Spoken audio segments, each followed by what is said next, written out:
Awakening is a 1v7 asymmetrical horror with a lot of nostalgic elements for those who played Flee the Facility many years ago. 7 survivors will face off against a ruthless Ferine hacking terminals to open escapes. The Ferine is out for blood and will do everything in their power to down the survivors and attempt to freeze them in cryopods. Please note that this game is in beta, so none of this information is final and may be subject to change in the future. We'll cover the survivors first. In terms of survivors, 7 of you will have to hack a total of 18 terminals before the exits open. The amount of terminals scales depending on the survivor amount. Keep in mind there's always one extra terminal to prevent camping. There's currently 3 minigames for terminals. The first one is a memory game where you have to remember a sequence, wait a moment, and then repeat the sequence. This one scales, so first you'll have to remember 2 positions, then 3, then 4, then 5, and finally 6. Make sure to be careful as failing at any point can completely reset your progress. The second one is a maze game. You'll have to navigate a little green box to the other little green box without touching any of the red boxes. Your first move will always be down unless the first gap is at the very top, as otherwise you'll go the wrong way.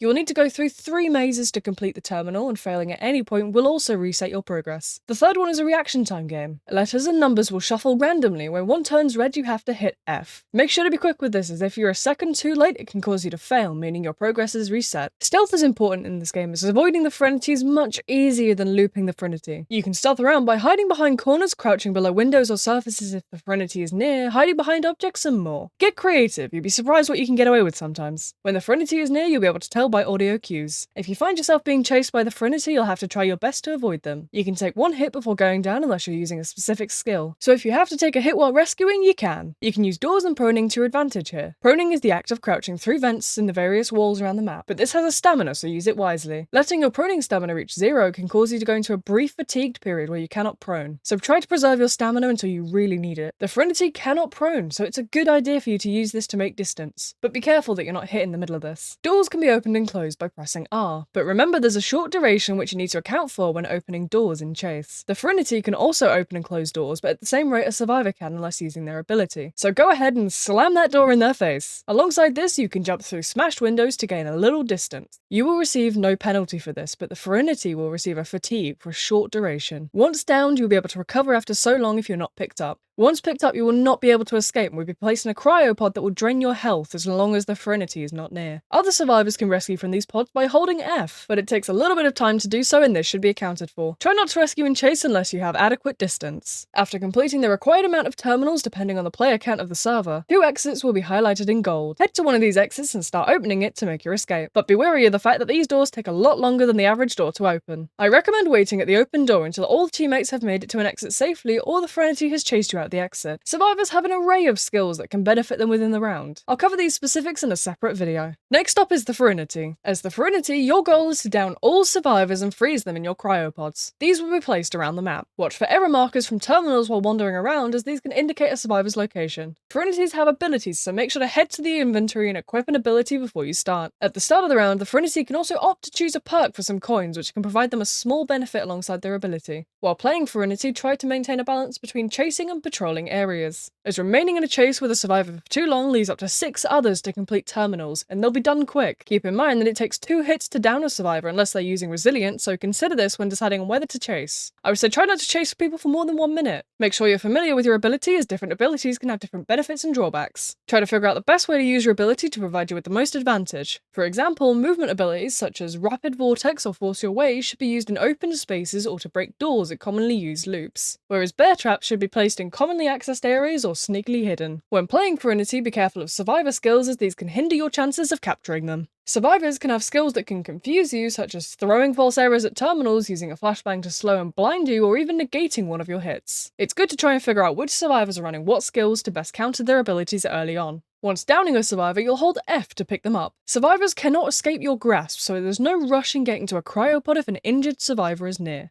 But try not to take too long, as every second counts. Keep in mind that when downing a survivor, you'll only have a short time to pick them up before they can get back up themselves. So be careful of this when using abilities such as Rapid Vortex that can down multiple survivors at once. To locate cryopods, the Ferine can always see these while holding a survivor. They will be highlighted for you. When you've placed a survivor in a cryopod, back away. If you want them to take damage, you'll need to move your focus to another survivor, or the anti-camp will prevent them from dying at all. You will receive notifications when you down a survivor, pick up a survivor, place a survivor in a cryopod, or a survivor is rescued from a cryopod. These will appear in the bottom right of your screen, and you can use these to monitor survivors that you've placed in a cryopod rather than camping. After a while, you'll be able to use your ability Ferine Awakening by hitting G. Once you press G, you'll enter a short cutscene style animation where you'll pound the ground and let out a shriek. While this is active, you'll gain a short speed boost and be able to see survivors highlighted. The duration of this ability is shown by the bar at the bottom of the screen, and once depleted, the ability will end. Once the survivors have completed all of the required terminals, the two exits will be highlighted in gold. One is the main exit and one is the fire exit. Once opened, you can close both of these exits, which can be especially useful for endgame kills, as many survivors may have already left as soon as the doors are open. Use this to your advantage. Similar to survivors, Ferenities also have something which provides them an advantage. These are called abilities. I'll be covering these in a separate video, the same as survivor skills. Alongside the normal game mode, sometimes game events can occur. These will be the same as the normal mode, but with an added challenge, such as a lights out event. These add an extra level of difficulty to the game, but make for a really fun experience. And that's all from this guide to Ferine Awakening. I hope that this guide covered everything that you guys needed to play Ferine Awakening. If you enjoyed this video, make sure to like and let me know what you think in the comments below. Remember to join my Discord to interact with the community, suggest future videos, ask questions, and so much more. That's all from me for now, and I'll see you guys next time.